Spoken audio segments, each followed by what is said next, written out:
నువ్వు దేవుని కుమారుడుగా, ఇంకా నువ్వు దేవుని కుమార్తెగా ఉండి ఏదో ఒక్క లోపములో, ఏదో ఒక్క పాపములో, ఏదో ఒక్క చీకట్లో, ఏదో ఒక్క తప్పులో, ఏదో ఒక్క అన్యాయములో, ఏదో ఒక్క ధనమోసములో, కుల మోసములో అవిధేయులను బ్రతుకుతుంటే, నువ్వు బలారం తీసుకున్నా, నువ్వు సేవ చేస్తున్నా, నువ్వు దేవుని పనిలో కొనసాగుతున్నా, రేపొద్దున భూమి వచ్చి నీ గురించి ఏం చెప్పిద్ది?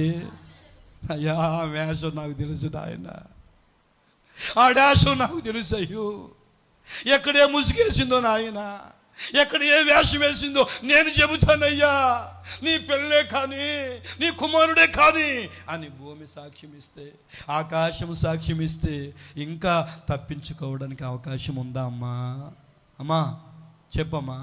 అందుకే వినయ భయభక్తులతో దేవునికి ప్రీతికరమైన సేవ చేయాలి. అను చెప్పు. వినయము భయభక్తులతో ఇష్టమైన సేవ చేయాలి. నేను చేస్తున్నా ఓకాకు, నేను పెడుతున్నాను ఓకాకు, నీ గురించి ఈ లోకం సాక్ష్యం ఇవ్వబోతుంది.